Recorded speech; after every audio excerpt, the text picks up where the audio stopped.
ஜெபம் செய்வோம். அன்பும் இரக்கமுள்ள பரலோக தகப்பனே, மனமகிழ்ச்சியான இந்த காலை வேளைக்காக உங்களோடு ஸ்தோத்திரிக்கிறோம்.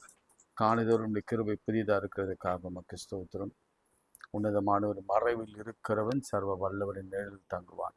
நான் கர்த்தரை நோக்கி, நீர் என் அடைக்கலம், என் கோட்டை, என் தேவனை நம்பியிருக்கிறவரை சொல்லுவேன். சில 3 வசனங்களை நம்ம சொல்லி ஆரம்பத்தி செபிக்க வேண்டும். அது முக்கியமான வசனம் எதுனா 91ஆம் சங்கீதம், 121ஆம் சங்கீதம், யாத்திராகமம் 15ஆம் அதிகாரம் கடைசி வசனம், தழும்புகளாலே குணமாகிறீர்கள். கடைசி வசனங்களில் வரும், தழும்புகளாலே குணமானோம். யாத்திராகமம், அவரே பரிகாரியான கர்த்தர். எகிப்தில் வரப்பண்ணின ஒரு வாதியும் நான் உனக்கு வரப்பண்ணேன். நானே உன் பரிகாரியான கர்த்தர். பேதுருவிலே உடைய தழும்புகளாலே நாங்கள் குணமாக்குறோம் சொல்லி 3த்தையும் சொல்லிச்சோம். ஆண்டவரே, உன்னதமான மறைவிலை வைத்திருக்கிறேன். நீதிமான் ஓடி சுகமாய் தங்குகிற இடத்தில் எங்களை வைத்திருக்கிற ஸ்தோத்திரம். எங்களை காக்கிறவர் நீர் உறங்குறதும் இல்லை, தூங்குறதும் இல்லை. எல் ஷடாய், எல் ஷடாய் என்று அழைக்கப்படுகிறோம். சர்வ வல்லவர் நீர் ஆண்டவரே. எதோனாய் என்று அழைக்கப்படுகிறவர். ஆண்டவர் எகோவா ஈரே என்று அழைக்கப்படுகிறவர் எங்களோடு கூட இருக்கிறது. காய் ஸ்தோத்திரம். வியாதிகள், பலவீனங்கள், சோர்வுகள், மரண இருள்கள், கடன்கள், பிரச்சனைகள், துன்பங்கள், கண்ணீர்கள், கவலைகள் மத்தியில நீர் செய்த அற்புதத்திற்காக உமக்கு நன்றி செலுத்துகிறோம். உள்ளத்தின் ஆழத்திலிருந்து கைகளை உயர்த்தி உமக்கு ஸ்தோத்திரம் என்று சொல்லுவேன். எத்தனை பெரிய அற்புதம் செய்திருக்கிறார். 24 மணி நேரம் நம்ம உயிரோடு வைத்திருக்கிறார். அடுத்த நாளை காணும்படி செய்திருக்கிறார். இந்த ஸ்லாக்கியம் எத்தனை பேருக்கு கிடைத்திருக்கிறது, நமக்கு கிடைத்திருக்கிறது. ஒருவனையும் அவர் விடவில்லை. இந்த காலங்கள் கிட்டத்தட்ட நம்ம ஒரு 6 மாதங்களாக நாம் ஜெபித்து வருகிறோம். கிட்டத்தட்ட அதற்கு மேலே ஒருவரையும் கிட்டத்தட்ட 1 வருஷம் ஒருவரையும் அவர் விட்டதாக சரித்திரம் இல்லை. ஜெபிக்கிற ஒருவரை இழந்ததாக சரித்திரம் இல்லை. ஜெபிக்கிறவங்க ஆசீர்வாதத்தோடு தான் இருக்கிறாங்களே தவிர அவள் ஒருபோதும் குறைவடைந்ததாக சரித்திரம் இல்லை. ஆண்டவர் எல்லாரையும் நீர் ஆசீர்வதிங்க. பெரிய பெரிய காரியங்களை செய்து வந்து வருகிற கிருபை காய் ஸ்தோத்திரம். உம்மை தேடுவர்களுக்கோ ஒரு குறையும் இல்லை. அதிகாலையிலே தேடுகிறவர்கள் என்னை கண்டடைவார்கள். அதிகாலையிலே நீர் எங்களை விசாரிக்க வந்தீர். உமக்கு ஸ்தோத்திரம். யோபை விசாரித்து அவன் எழுந்ததெல்லாம் 2 தனியாய் திருப்பி கொடுத்தவர். இப்பொழுது எங்களை விசாரிக்கிறவர். காய் ஸ்தோத்திரம். இயேசுவின் நாமத்தில் ஜெபிக்கிறோம் பிதாவே, ஆமென். எனக்கு தாசை வரும் பர்வதங்கள் நேராய் என் கண்களை எடுக்கிறது. எப்பயாச்சும் இந்த பாட்டை நம்ம டெய்லி ஒரு முறையாவது நீங்கள் பாடிடுங்க. நம்ம வசனங்களை வாசிக்கலனாலும் கூட இந்த பாடல் வழியாக ஒரு பெரிய அற்புதத்தை நாம் பார்க்க முடியும். எனக்கு தாசை வரும் பர்வதம் நேராய் என் கண்களை ஏறெடுப்பேன். எனக்கு தாசை வரும் பர்வதம் நேராய் என் கண்களை ஏறெடுப்பேன். வானமும் பூமியும் படைத்த வல்ல தேவனிடமிருந்தே, வானம் பூமியும் படைத்த எண்ணுக்கடங்கா நன்மைகள் வருமே, என் கண்கள் ஏறெடுப்பேன். எண்ணுக்கடங்கா நன்மைகள் வருமே, என் கண்கள் ஏறெடுப்பேன். எனக்கு தாசை வரும் பர்வதம் நேரா என் கண்களை ஏறெடுப்பேன். மலைகள் பெயர்ந்தடினும், நிலை மாறி புவி அகன்றிடினும், மலைகள் பெயர்ந்தகிடினும் மாறிடுமோ அவர் கிருபை என்னாலும், ஆறுதல் எனக்கவரே. மாறிடுமோ அவர் கிருபை என்னாலும், ஆறுதல் எனக்கவரே. எனக்கு தாசை வரும் பர்வதம் நேராய் என் கண்களை ஏறெடுப்பேன். என் காலை தள்ளாடப்பட்டார், என்னை காக்கும் தேவன் உறங்கார். என் காலை தள்ளாடப்பட்டார், இஸ்ரவேலை காக்கும் நல் தேவன் ரப்பகல் உறங்காரே. இஸ்ரவேலை காக்கும் நல் தேவன் ரப்பகல் உறங்காரே. எனக்கு தாசை வரும் பர்வதம் நேராய் என் கண்களை ஏறெடுப்பேன். என் காலை தள்ளாட ஒட்டா என்னை காக்கும் தேவன் உறங்கா. என் காலை தள்ளாட ஒட்டா. இஸ்ரவேலை காக்கும் நல் தேவன் ரப்பகல் உறங்காரே. இஸ்ரவேலை காக்கும் நல் தேவன் ரப்பகல் உறங்காரே. எனக்கு தாசை வரும் பர்வதம் நேரா என் கண்களை ஏறெடுப்பேன். எனக்கு தாசை வரும் பர்வதம் நேரா என் கண்களை ஏறெடுப்பேன். கைகளை உயர்த்தி வியாதியா கைகளை உயர்த்துங்க. இப்பொழுதே உங்கள் வியாதிகள் நீங்கிறத நீங்கள் சரீரத்தை உணர்வீங்க. நான் தினந்தோறும் அதை உணர்கிறேன். தினந்தோறும் ஒரு முன்னேற்றம், தினந்தோறும் ஒரு விடுதலை, தினந்தோறும் ஒரு புதிய கிருபை, தினந்தோறும் ஒரு கட்டவிழ்த்தலை நான் உணர்கிறேன். ஏன்னா சிங்கம் போல பிசாசு எவனை விழுங்கலாம் என்று கர்ஜித்து வலை தேடி காத்து கொண்டிருக்கிறேன். ஆண்டவரே, எங்களை காத்து கொள்ளுங்க, எங்களை மீட்டு கொள்ளுங்க, எங்களை ஆசீர்வதிங்க, எங்க தேவைகள் எல்லாம் சந்திங்க. கடன், வறுமை, வேதனை இவற்றின் மத்தியிலே கர்த்தர் ஒரு கிருபையின் கரம் எங்கள் மீது வைக்கப்படுவதா. கர்த்தரை நாளும் எங்களை ஆசீர்வதித்து எல்லா தீங்குக்கும் இல்லை விலக்கி நன்மையினாலே கிருபையினாலே குட்னஸ் அண்ட் மர்சியை எங்கள் மீது வைத்தருள். திருமணமாகாத பிள்ளைகள் கைகளை உயர்த்திங்க. தயவு செய்து சோர்ந்து போகாதீங்க. உங்களுக்கு ஒரு பெஸ்ட் காத்திருக்கிறது. அது வரும், வந்து கொண்டிருக்கிறது. இன்றைக்கு கூட வரும். காத்திருக்கிறவர்கள் புதுபலனடைந்து கருகுகளை போல சற்றில் எடுத்து எழும்புவார்கள். அவர்கள் ஓடினாலும் இலைப்படையார்கள், நடந்தாலும் சோர்ந்து போகார்கள். குழந்தைக்காக காத்திருக்கிறவங்க கவலையப்படாதீங்க. கர்த்தர் தனக்கென்று ஒரு பிள்ளைய உருவாக்கி வைத்திருக்கிறார். அதை சீக்கிரத்தில் உங்களுக்கு கொடுக்க போகிறார். அது விளங்கும், அது விளங்கும், அது பொய் சொல்லாது. பெற செய்கிறவராகிய நான் பெற செய்யாமல் இருப்பேனோ? பிரசவிக்க பண்ணுகிறவராகிய நான் பிரசவத்தை தடுப்பேனோ என்று உன் தேவனாகிய கர்த்தர் சொல்லுகிறார். அதே போல பிரிந்திருக்கிறீங்களா? இணைய போகிற நேரம் வந்து விட்டது. அதே போல வேலை இல்லாமல் இருக்கிறீங்களா? வேலைக்கான வாசல்கள் திறக்கப்படுகிறது. இதோ திறந்த வாசலை உன் முன்பாக வைக்கிறேன், அதை ஒருவனும் பூட்ட மாட்டான். நல்ல ஜெபம் பண்ணுங்க. உங்க பிள்ளைகள் ரட்சிப்புக்காக ஜெபம் பண்ணுங்க. உங்க பிள்ளைகள் டாக்டர் கனவுக்காக ஜெபம் பண்ணுங்க. சீட்டுக்காக ஜெபம் பண்ணுங்க. உங்களுடைய பிள்ளைகளுடைய ஃபர்தர் ஸ்டடீஸ்க்காக ஜெபம் பண்ணுங்க. உங்க பிள்ளைகளுடைய ஃபீஸ்க்காக ஜெபம் பண்ணுங்க. கர்த்தர் உன்னதத்திலிருந்து உதவியை அனுப்புவார். மனுஷர்களை எழும்ப பண்ணுவார். நீங்கள் கட்ட முடியாமல் தவிக்கிற எல்லா ஃபீஸையும் கர்த்தரே கட்டி கொடுப்பார். படிக்க வைப்பார். பட்ட படிப்பை கொடுப்பார். அவர் உங்களை வாழ வைப்பார். உங்கள் குடும்பத்தை நிறுத்துவார். ஜெபம் பண்ணுங்க, ஜெபம் பண்ணுங்க. ஜெபம் பண்றவங்க ஒருபோதும் வெட்கப்பட்டு போனதாக சரித்திரமே இல்லை. இன்னும் பல இடங்களில் இந்த கொரோனா போன்ற வியாதிகள் பரவி கொண்டிருக்கிறபடினாலே கர்த்தாவே, எங்களை சுற்றிலும் ஒரு வேலி, அக்னிமயமான, எப்படி சாதராக்கு மேஷாக்கு ஆபேத்நேகோ அந்த சூளையில இருந்தாலும் அந்த சூளையில் இருந்த நெருப்பு அவருடைய பற்றவில்லை. அப்படியே நாங்கள் அப்படி சூழ்நிலையில இருந்தாலும் அந்த தொற்று எங்களை தொடாதபடிக்கு என் தேவன் காத்து கொள்வீராக. கேரளா தேசத்துல கட்டுக்குள் கொண்டு வாங்க. தமிழகத்தில் பரவாதபடி கிருபையாய் காத்துக்கொள்ளுங்க. ஊழியர்களை ஊழியக்காரர்களை ஆசீர்வதிங்க. ஆண்டவரே, இந்த ஊழியம் கைகளை உயர்த்துங்க. நம்ம காலை தோறும் செய்கிற இந்த ஊழியம் உலகமெங்கும் அறிவிக்கப்பட வேண்டும். அநேகர் தெரிந்து வேதத்தை அறிந்து ஜெபித்து ஆசீர்வாதத்தை பெற்றுக்கொள்ள எல்லா கைகளை உயர்த்தி ஒரு நாளும் ஒருபோதும் ஒருவரும் கைவிடப்படவே கூடாது. இந்த குடும்பம் பரலோகத்திற்கு ஒரு குடும்பமாக போக வேண்டும்.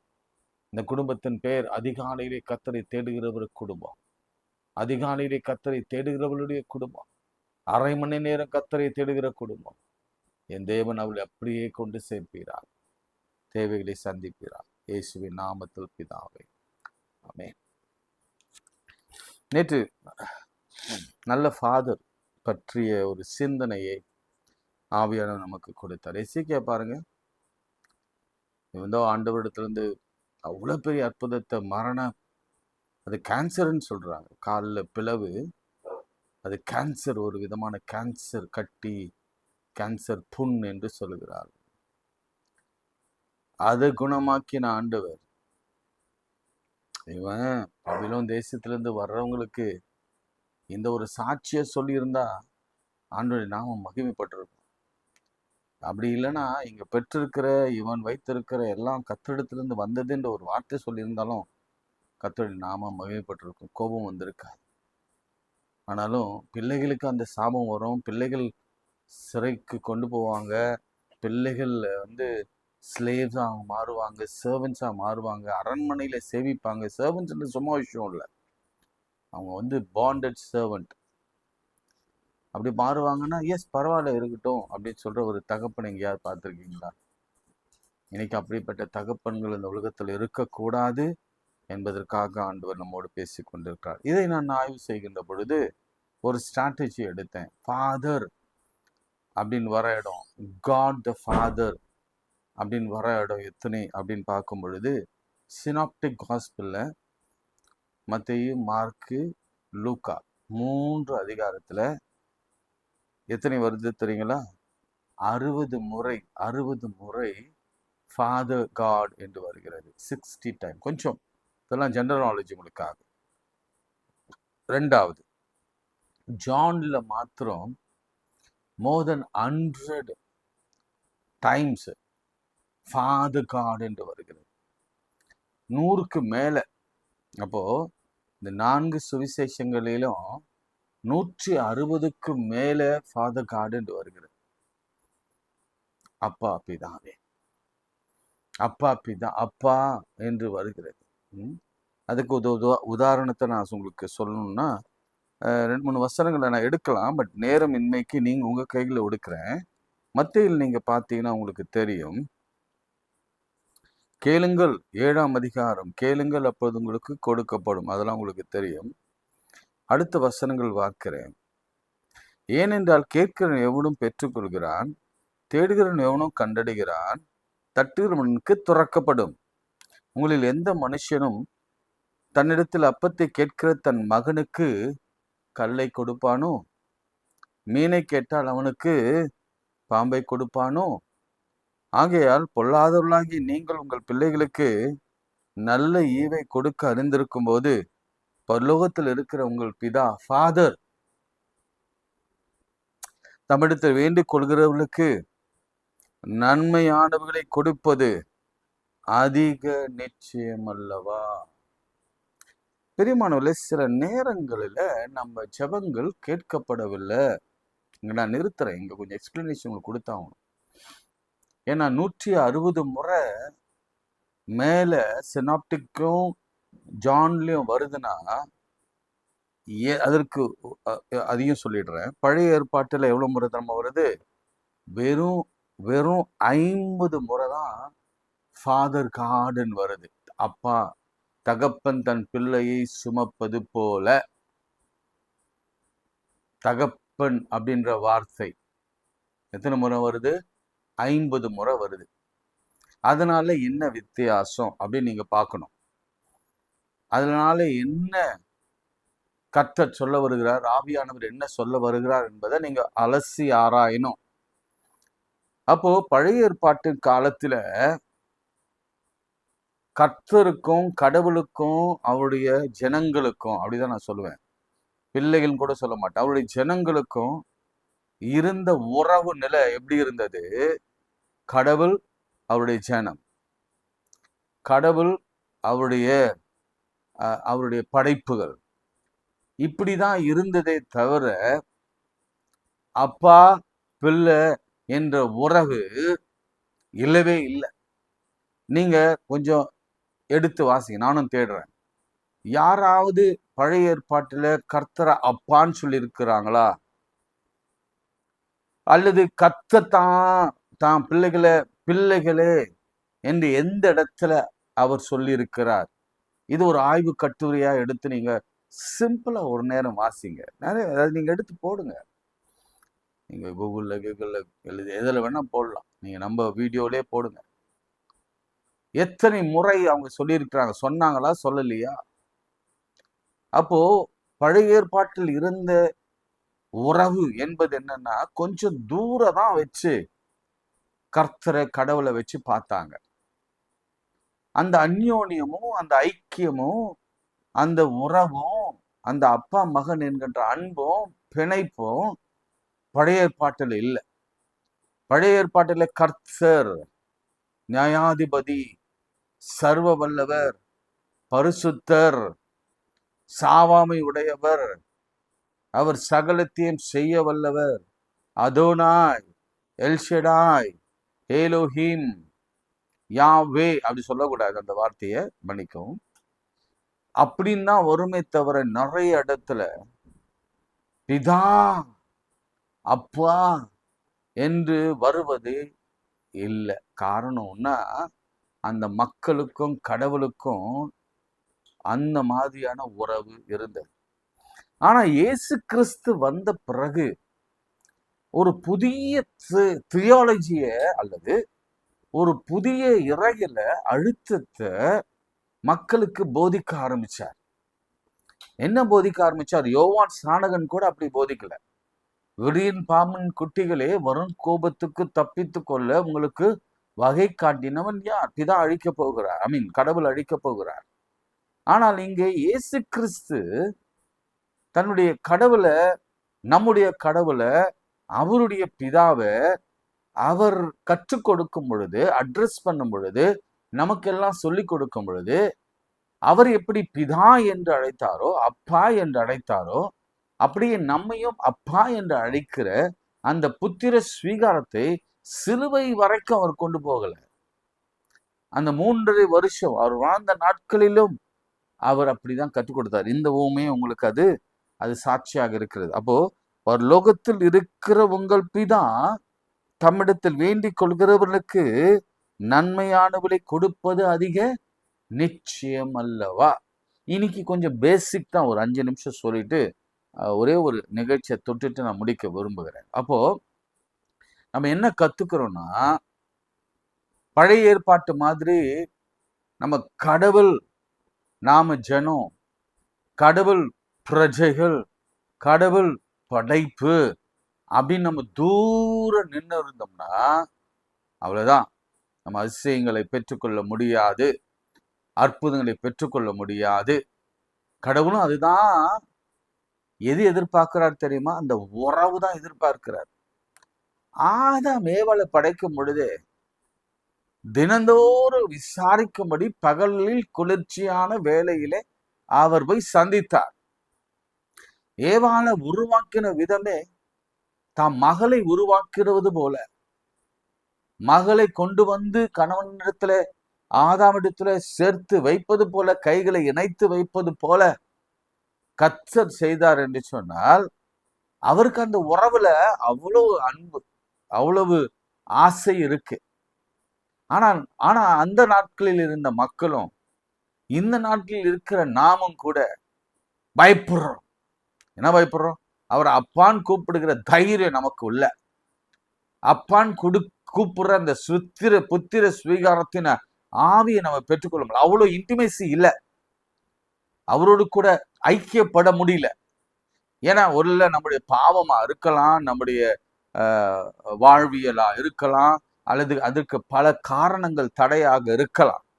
ஆனா இன்னைக்கு ஒண்ணு கத்துக்கொள்ளுங்க, தயவு செய்து அப்பான் கூப்பிட பழகுங்க. நாங்க இறையில் படிக்கும் பொழுது இயேசுவை அப்பான் கூப்பிட கூட கூடாது என்று சொல்லி எங்களுக்கு கற்றுக் கொடுத்தார். காரணம், அவங்க அந்த உறவை பார்த்து சொல்லுவாங்க. இது வேடிக்கையா இருக்கும், நீங்க பிள்ளைகளுக்கு அதை சொல்லிக் கொடுக்க வேணாம், நீங்களும் நீங்க மறந்துருங்க. இதோட அப்பா, மகன், பரிசுத்த ஆவியானவர். நம்ம அப்பாவை அப்பான்னு கூப்பிடுறோம்னு வச்சுக்கோங்களேன். மகனை என்னன்னு கூப்பிடணும்? சரி, இயேசுவை அப்பான்னு கூப்பிட்டா கர்த்தரை நாம என்னன்னு கூப்பிடணும்? உங்க கைகளில் விடுறேன். இயேசு பிதாவை அப்பான்னு கூப்பிடுறாரு. நாமும் இயேசுவை அப்பான்னு கூப்பிடுறோம். அப்ப இயேசுவுக்கு அப்பாவை இருக்கிற பிதா நமக்கு யாரு? நாங்க அங்க இருக்கும் பொழுது சொல்லுவோம் கிராண்ட் ஃபாதரா அப்படின்னு கேட்போம். அது எங்களுடைய இறையில் கற்றுக்கொண்ட விதம் அது. ஆனா இப்போ எங்களுக்கு புரிந்தது, பிதாவும் தெய்வமும் பரிசுத்த ஆவியானவரும் ஒருவரே என்பதை புரிந்து கொள்ளும். இந்த உறவு தான் நமக்கு மெயின். அது ஃபாதர், கிராண்ட்ஃபாதர், சன் என்ற உறவை விட அந்த இன்டிமேசி, ஃபாதர் சன் ரிலேஷன்ஷிப் என்ற அந்த உறவு தான் மிக முக்கியத்துவப்படுத்தப்படுகிறது. இதுல கிராண்ட்ஃபாதர், சன்னு, கிரேட் கிராண்ட்ஃபாதர் அல்லது பேரன், பேத்தி அதெல்லாம் முக்கியம் இல்லை. நீங்க அப்பா மீது வைத்திருக்கிற அந்த அன்பு தான். எத்தனை பேர் கையை உயர்த்தி சொல்லுங்க, இயேசுவை அப்பான்னு கூப்பிடுவீங்க? ஈவந்தோ அதன் முரண்பாடாக தென்பட்டாலும் அதுல தவறு இல்லை. ஏசப்பா என்று சொல்வதில் தவறு இல்லை. சிலர் இதை கேட்கும் பொழுது என்ன கூட திட்டுவாங்க. இப்ப இவன் என்னத்தை தான் போய் தியாலஜி படிச்சுட்டு வந்தானோ என்று தெரியலன்னு சொல்லுவாங்க. ஆனா அதை பற்றி எனக்கு கவலை இல்லை. என் ஆவியிலே உணர்த்தப்படுகிறதை நான் எப்பொழுதும் தெளிவாக பேசுவதுண்டு. நம்ம பிள்ளைகளுக்கு என்ன சொல்லிக் கொடுக்கிறோம், அதை தான் நாமும் ஃபாலோ பண்ணோம். ஏசப்பா, பிதாவே, தகப்பனே, தகப்பனே எனக்கு உதவி செய்யுங்க. தகப்பனே எனக்கு உதவி செய்ய. அவர் கொடுக்க வேண்டிய ரெவரன்ஸ் கொடுக்கணும். தகப்பன்றதுனால் டே தகப்பா, தகப்பனுக்கு வேண்டிய ரெவரன்ஸ், மதிப்பு, அந்த பரிசுத்தத்திற்கு ஏற்ற அந்த அந்த மதிப்பை நாம் நிச்சயம் கொடுத்தாக வேண்டும். இதுதான் முதல்ல பேசிக்ஸ். ஃபர்ஸ்ட் என்ன சொல்றேன், ஃபாதர் காட் என்பது திருமறையில 4 சுவிசேஷங்கள்ல 160க்கு மேலதான் இருக்கு. ஆனா அதே நீங்க பழைய ஏற்பாட்டுல பார்த்தீங்கன்னா வெறும் 60 மாத்திரமே இருக்கு. அப்போ நாம இன்னும் அவரை அப்பாவா ஏற்றுக்கொள்ளவில்லை. இனி அப்பாவா நம்ம ஏற்றுக்கொள்ள வேண்டும் என்று ஆவியானவர் பிரியப்படுகிறார். எப்ப நீங்க அப்பாவா ஏற்றுக்கொள்றீங்களோ அவர் முழுவதுமாக உங்களை என்னையும் கட்டுப்பாட்டில் எடுப்பார். இந்த ஊமையை இந்த ஸ்டோரி பார்த்தீங்கன்னா அவர் சொல்றாரு, கல்லு கேட்டா, அப்பத்தை கேட்டா, மன்னிக்கவும், அப்பத்தை கேட்டா கல்லை கொடுப்பானா, மீனை கேட்டா பாம்பை கொடுப்பானா? அப்படின்னா என்ன அர்த்தம் சொல்லுங்க பாப்போம். என்ன அர்த்தம் சொல்லுங்க. ஃபார் எக்ஸாம்பிள், நேரடியா வருது, இந்த பையன் தான் வேணும், ஓ நல்ல பையன், வீட்டில் பார்த்து தான் வைக்கிறாங்க, எல்லாரும் பார்க்குறாங்க, எல்லாருக்கும் பிடிச்சிருக்கு, பொண்ணுக்கும் பிடிச்சிருக்கு, மாப்பிள்ளைக்கும் பிடிச்சிருக்கு. ஆனா அது செட் ஆகல. யாருக்கு பிடிக்கல தெரியுமா? அப்பாவுக்கு பிடிக்கல. ஏன்னா அப்பா உள்ளத்தை அறிகிறவர், ஆராய்ந்து அறிகிறவர். அந்த மணமகனோ மணமகளுடைய DNA முதற்கொண்டு இல்லை, சிலருக்கு ரொம்ப வியாதிகள் அவங்க ஜெனரேஷன்லேயே இருக்கும், சாபங்கள் ஜெனரேஷன்ல இருக்கும், ஒரு விதமான ஆட்டிடியூட் ஜெனரேஷன்ல இருக்கும், ஈகோ ஜெனரேஷன்ல வரும். அவங்க ஒரு விதமான பாவ சந்ததியாக இருப்பாங்க, நல்லா இருப்பாங்க பார்க்கறதுக்கு. ஆனா அது கேன்சல் ஆயிடும், லாஸ்ட் மினிட்ல கேன்சல் ஆகும். உங்களுக்கு ஒரே துக்கம். அப்ப உங்களுக்கு புரிய வேண்டிய வார்த்தை என்னன்னா, நீங்க மீனை தான் கேட்டீங்க, கர்த்தர் மீனை தான் கொடுப்பார். அதுக்கு பதிலா வந்திருக்கிற அந்த கல் கணவனை கொடுக்க மாட்டார், கல் மனைவியை கொடுக்க மாட்டார். அதே போலதான் அப்பத்தை கேட்டார், அப்பத்தை கேட்டா கல்ல, மீனை கேட்டா பாம்பை, அந்த பாம்பை கொடுக்க மாட்டார். கவனிச்சிட்டிங்களா? உங்களுக்கு புரியுதா? ஸோ இதுதான் ஃபாதர். அவர் இங்க ரொம்ப தெளிவா சொல்லுது. உலக பிரகாரமான நீங்களே உங்க பிள்ளைகளுக்கு, பெற்றோர்களே, தகப்பனே, தாயே, உன் பிள்ளைகளுக்கு நல்ல ஈவுகளை கொடுக்க அறிந்திருக்கும் பொழுது, உங்கள் பரமபிதா அல்லது பிதா தம்மிடத்தில் வேண்டிக் கொள்கிறவர்களுக்கு நன்மை செய்வார். அவர் கல்லை கொடுக்க மாட்டார், அவர் பாம்பை கொடுக்க மாட்டார், அவர் பிசாசை கொடுக்க மாட்டார், அவர் விஷத்தை கொடுக்க மாட்டார், இந்த வேலை சரியில்லைன்னா அந்த வேலையை கொடுக்க மாட்டார், இந்த பிசினஸ் சரியில்லைன்னா அந்த பிசினஸை கொடுக்க மாட்டார். அவருக்கு எது கொடுக்கணுமோ அதுதான் அவர் கொடுப்பார். ஏன்னா அவர் தான் எல்லாவற்றையும் அறிந்த தகப்பனவர். புரிஞ்சுட்டீங்களா? சரி, இது ஒரு பேசிக்கு. நான் இதோடு கூட ஒரே ஒரு சின்ன நிகழ்ச்சியை மாத்திரம் சொல்லிட்டு நான் ஜெபிக்கிறேன். Almost running out of time. தினந்தோறும் நம்ம 41 நிமிஷமா அது போயிடுது. பார்க்குறேன் எவ்வளோ சீக்கிரம் முடிக்க முடியும் என்று பார்க்குறேன். ஜெனசிஸ் எடுத்துக்கோங்க. First father. நேற்று சொன்ன நான் டேவிடை பற்றி எடுப்பேன்னு சொன்னேன். பட் டேவிட் எடுப்பதுக்கு இன்னும் அவகாசம் இருக்கிறது. முதல்ல நம்ம ஜெனசிஸில் ஏப்ரஹாமை பார்த்துடலாம். அதுக்கு முன்னாடி ஆபிரகாமனுடைய தகப்பனையும் நம்ம பார்த்துடலாம். முதல்ல ஆதாமை தான் பார்க்கணும். ஆதாம் நல்ல அப்பாவா, நல்ல என்று நீங்க யோசித்து பாருங்க. ஒருவேளை கர்த்தர் அதுல கூட பிரசங்கத்தை ஆயத்தப்படுத்த விரும்பினால் நம்ம ஆயத்தப்படுத்தி நம்ம சொல்லலாம். சரிங்களா? ஓகே. இதுக்கு முன்னாடி நம்ம ஆபிரகாமுடைய அப்பாவை பற்றி நாம பார்க்க வேண்டும். இதுல ஒரு இன்ட்ரெஸ்டிங் விஷயத்த நான் உங்களுக்கு சொல்லிட்டு நான் ஆபிரகாம் பற்றி நான் சொல்லுகிறேன். சரிங்களா? ரைட். ஆதியாகமம்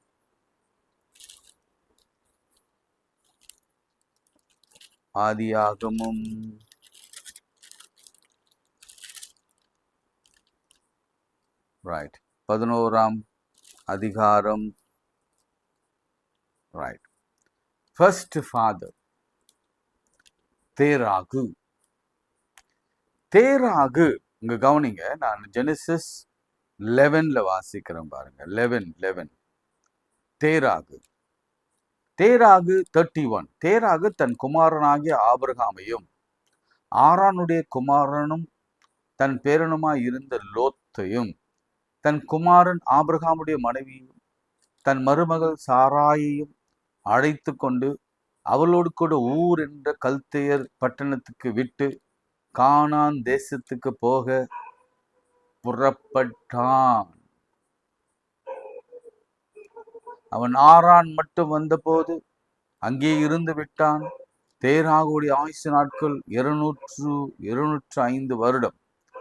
கேராகு ஆரானிலே மரித்தான். பிரியமானவர்களே, இங்க ஒரு சின்ன காரியத்தை நான் உங்களுக்கு சொல்றேன். இந்த கானானுக்குள் இவர்கள் போகிற திட்டம் தேராகு ஆபிரகாமின் தகப்பனிடத்திலிருந்தே துவங்குகிறது. ஆனா இங்க எந்த இடத்துல தகப்பனிடத்துல கர்த்தர் போய் தேராகு இடத்துல போயிட்டு, எப்பா உன் ஜனத்தையும் இனத்தையும் விட்டு நான் காண்பிக்கிற தேசத்துக்கு நீ போ என்று அவர் சொல்லாமல் போனாலும், ஒருவேளை ஆபிரகாமுக்கு கர்த்தர் அதை சொல்லி இருந்தா தன் தகப்பனிடத்துல போய், தகப்பனே நாம என்ன செய்யலாம், இந்த ஊரை விட்டு நம்ம இப்ப எங்க போறோம், நாம ஆண்டவர் காண்பிக்கிற ஒரு தேசத்துக்கு நாம் போகிறோம் என்று சொன்ன பொழுது தகப்பன் மனமு வந்து ஏற்றுக்கொண்டு அவனுடைய சொத்து, அவனுடைய வீடு, அவனுடைய ஜனம் இனம் எல்லாவற்றையும் விட்டு ஆபிரகாமோடு கூட பயணப்பட்டு தன்னந்தனியா ஒரு குடும்பமா வந்துடுறாங்க. இதுல கற்றுக்கொள்ள வேண்டிய பாடம் ஒண்ணு உண்டு. என்ன பாடம்னா, அப்பாவாக இருந்தாலும் பிள்ளை ஒரு நல்ல ஆலோசனைய கர்த்தரிடத்திலிருந்து பெற்றுக்கொண்டு அவன் அந்த வீட்டுக்கு ஆசீர்வாதமா கொடுப்பான்னா, அப்பா விட்டு கொடுத்து பிள்ளையோடு கூட போவதுதான் நலம். இன்னைக்கு நிறைய பேர் அப்பாமார்கள் சில நேரங்களில் ஈகோ அல்லது நான் தனியா சுயமா இருந்து நான் சாதிப்பேன், நான் என் வீட்டுல தனிமையில இருந்தாலும் கஷ்டப்பட்டாலும் பரவாயில்ல, எனக்கு உன் துணை தேவையில்லை என்று நினைக்கிறவர்கள் மத்தியில இந்த தேராகு ஒரு எக்ஸாம்பிளாக இருக்கிறார். அதுதான் நான் ஆவியில உணர்றேன். ஆபிரகாம் அழைத்த பொழுது தேராகு கூடவே, இங்க அப்படி போடப்படல, இருந்தாலும் நான் புரிந்து கொள்கிறது, தேராகு தன் குமாரனாகிய ஆபிரகாமையும் ஆரோனின் குமாரனையும் அவன் அழைத்து கொண்டு கானான் தேசத்துக்கு போக புறப்பட்டான். அங்கே அவன் ஆயுசு நாட்கள் முடிந்து போயிற்று. எங்க? ஆரானிலே முடிந்து போயிற்று. அதன் பிறகுதான் ஆண்டவர் 12ஆம் அதிகாரத்திலே ஆபிரகாமை நோக்கி, உன் இனத்தையும் உன் ஜனத்தையும் உன் தகப்பன் வீட்டையும் புறப்பட்டு நான் உனக்கு காண்பிக்கும் தேசத்துக்கு போ, நான் உன்னை பெரிய ஜாதியாக்குவேன், உன் பெயரை பெருமைப்படுத்துவேன், நீ ஆசீர்வாதமாய் இருப்பாய் என்று சொல்லி அனுப்பினார். இதுதான் ஃபர்ஸ்ட் ஃபாதருடைய குணாதிசயம். ரெண்டாவது ஃபாதர் யாருன்னா நம்ம ஆபிரகாம் தான். அதை சொல்லிட்டு அந்த ஒரே ஒரு வாக்குத்தத்தை சொல்லி நான் ஜெபிக்கிறேன். ஒருவேளை எக்ஸ்பிளனேஷன் நாளைக்கு நான் பண்றேன். என்ன நடக்குதுன்னா, இவங்களுக்கு 90 வயசு. யாருக்கு? சாராளுக்கு. ஆபிரகாமுக்கு 100 வயசு. 75 வயசுல ஆபிரகாமுக்கு ஒரு வாக்குத்தத்தம் கொடுக்கப்படுகிறது. நான் உன்னுடைய கர்ப்ப பிறப்பு அதுல ஒரு குழந்தை உண்டாக்குவேன். சரி, சாராளுக்கு வயசாயிடுச்சு, அவங்க ஒரு 10 வயது டிஃபரன்ஸ்ல இருப்பாங்கன்னு வச்சுக்கோங்களேன். இப்ப 90 வயதுல அவங்களுக்கு குழந்தை பேரு இருக்குதுன்னா, எசையா தீர்க்கதரிசி சாராளை குறித்து ஆவிக்குரிய கண்ணோட்டத்தில் எழுதும் பொழுது கர்ப்பம் செத்தது அப்படின்னு கூட போடல, கர்ப்பம் இல்லாத ஒரு ஒரு சாராளுக்கு, ஒரு வயதான ஒரு பாட்டிக்கு கர்ப்பத்தை உண்டாக்கி, அல்லது சுருங்கின அந்த கர்ப்பத்தை விரிவடை பண்ணி, அல்லது இல்லாதவரை இருக்கிறவை போல அழைக்கிற கர்த்தர் கர்ப்பத்தையே உருவாக்கி அந்த கர்ப்பத்திலே குழந்தையை வைத்து ஈசாக்கை கொடுத்தார். ஈசாக்கு பிறந்தான்.